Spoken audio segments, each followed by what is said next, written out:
2020년 7월 7일 새벽 설교입니다. 오늘 본문은 역대기 7장에서 8장까지 말씀입니다. 본문 읽기는 7장 1절에서 12절까지만 읽도록 하겠습니다. 이사갈의 아들들은 돌라와 부하와 야숲과 시므론 네 사람이며, 돌라의 아들들은 우시와 르바야와 여리엘과 야메와 입삼과 스무엘이니 다 그의 아버지 돌라의 집 우두머리라. 대대로 용사이더니 다윗 때에 이르러는 그 수요가 22,600명이었더라. 우시아의 아들은 이스라히야요, 이스라히야의 아들들은 미가엘과 오바댜와 요엘과 이시야 다섯 사람이 모두 우두머리며, 그들과 함께 있는 자는 그 계보와 종족대로 능히 출전할 만한 군대가 36,000명이니 이는 그 처자가 많기 때문이며, 그의 형제 이사갈의 모든 종족은 다 용감한 장사라. 그 전체를 계수하면 87,000명이었더라.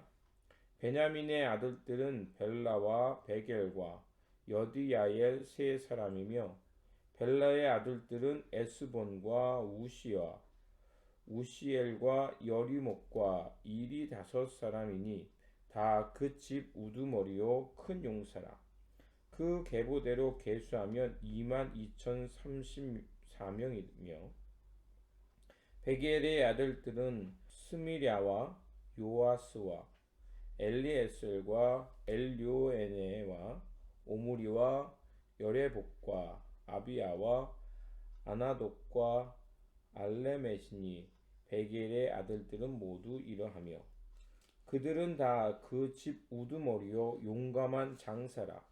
그 자손을 계보에 의해 계수하면 22,000명이며, 여디아엘의 아들은 빌하니요, 빌한의 아들들은 여우스와 베냐민과 에훗과 그나아나와 세단과 다시스와 아히사할이니, 이 여디아엘의 아들들은 모두 그 집의 우두머리요 큰 용사라. 그들의 자손 중에 능히 출전할 만한 자가 17,200명이며, 이의 아들은 숫빔과 후빔이요 아헬의 아들은 후심이더라. 아멘. 오늘 본문은 이사갈의 자손과 베냐민 자손들을 기록하는 말씀입니다. 먼저 이사갈 지파는 야곱이 이사갈을 축복할 때 양의 우리 사이에 꿇어앉은 건강한 나귀라고 창세기 49장 14절에서 그를 축복하였습니다. 이 비유는 매우 근면하며 또 그들은 그 공동체 일에 많은 관심을 기울였음을 알 수가 있습니다. 그들은 많은 아내를 거느리고 있었기에 매우 수가 많았습니다. 왜냐하면 그들은 다른 지파에 비해서 매우 비옥한 토지를 얻었고, 그래서 목축업이 굉장히 발달해 있었습니다. 또한 그들의 공동체는 재주가 좋았고 모든 일을 잘 해낼 수 있었습니다. 그래서 본문에서 이사갈 지파는 이사갈 지파 사람들을 2절과 5절에 보면 용맹스러운 용사였고 족장이었다라고 3절에서 언급하고 있습니다.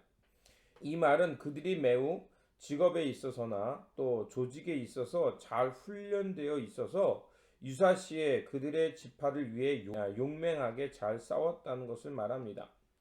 또한 본문에서 본문에서 싸움터에 나갈 만한 사람을 87,000명에 달했다라고 기록합니다. 이 얘기는 결국 20세 이상, 즉 전장에 나가서 용맹하게 싸울 수 있는 장수가 이만큼 있었다는 것은 매우 막강한 힘을 가진 지파로 장성했다는 것을 알 수가 있습니다.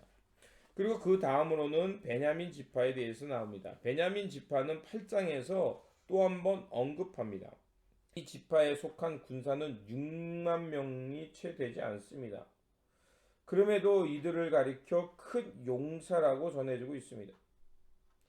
베냐민은 야곱으로부터 축복 기도를 받을 때 물어뜯는 일이라고 창세기 49장 27절에서 묘사하고 있습니다. 남의 것을 물어뜯는 일이라는 말은 결국 남의 것을 빼앗기를 좋아한다는 것입니다. 치열한 경쟁 속에서 남의 것을 빼앗고 자기의 몫을 차지한다는 것을 의미합니다. 그럼에도 이렇게 어떻게 보면 남의 것을 물어뜯는 일이라는 것처럼 부정적인 지파였는데 오늘 본문에서 보면 매우 영광스러운 지파로 묘사되고 있습니다. 그 이유는 바로 이 베냐민 지파에서 이스라엘의 초대 왕인 사울이 배출되었기 때문에 그렇습니다. 또한 사울이 다윗을 죽이려 할 때 사울의 아들인 요나단을 통해서 다윗의 생명이 보존될 수 있었습니다.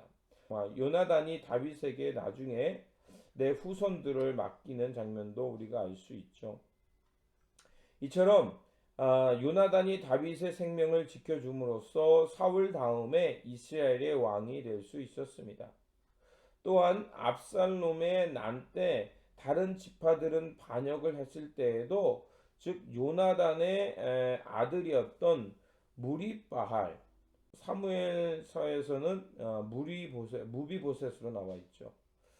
그처럼 요나단의 아들은 그 다윗을 지지했고 또 나중에 다윗이 왕권을 회복한 후에는 다윗으로부터 큰 지지와 선대를 받았음을 알 수가 있습니다. 그리고 오늘 본문이 말하는 것처럼 이들도 이스라엘 역사 속에서 매우 큰 역할을 했고 또 이스라엘 공동체의 주역이었음을 말하고 있습니다.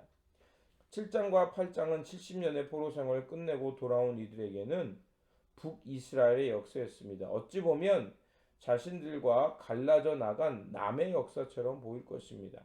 그럼에도 불구하고 북이스라엘과 특히 8장에서는 베냐민 지파를 언급하면서 그 한 장에서 베냐민 지파에 대해서 족보를 자세하게 언급한 이유가 있습니다. 그것은 남유다와 북이스라엘이 다윗 시대 때 한 국가를 이루며 가장 이상적인 국가였음을 말해주기 위함입니다. 또한 북이스라엘과 남유다가 망한 것은 힘이 없어서 망한 것이 아니라 결국 그들이 망하게 된 것은 하나님의 언약을 잃어버렸기 때문이라는 것입니다. 그래서 6장에서 어제 말씀드린 대로 결국 그 레위 지파가 이 민족을 영적으로 잘 이끌어주는 역할을 잘 할 때 결국 국가와 공동체와 지파가 잘 보존된다는 것을 말하고 싶었던 것입니다. 나라와 민족이 강성해지는 것은 사람들만의 힘으로 되지 않습니다. 아무리 무기가 막강해도 그 사회를 유지하는 공정한 시스템과 하나님 앞에서 깨어있는 공동체가 되지 못한다면 결국 그 나라와 민족은 영원할 수 없다는 것입니다. 그렇기에 그 국가와 민족이 번영하기 위해서는 하나님 앞에 깨어있는 공동체로서 늘 진리와 공의, 공평을 실천할 줄 아는 사회와 공동체가 되어야 결국 다윗의 왕조같이 강성한 민족을 이룰 수 있다는 것입니다. 그러므로 하나님의 진리 안에 늘 깨어있는 언약 백성으로서 일상 속에서 언제나 하나님의 공평과 공의를 사랑하며 이를 실천하는 건강한 그리스도인 되어 살아가야 할 것입니다. 이러한 삶을 실천해가는 저와 여러분의 믿음의 여정이 되시기를 바랍니다. 기도하겠습니다.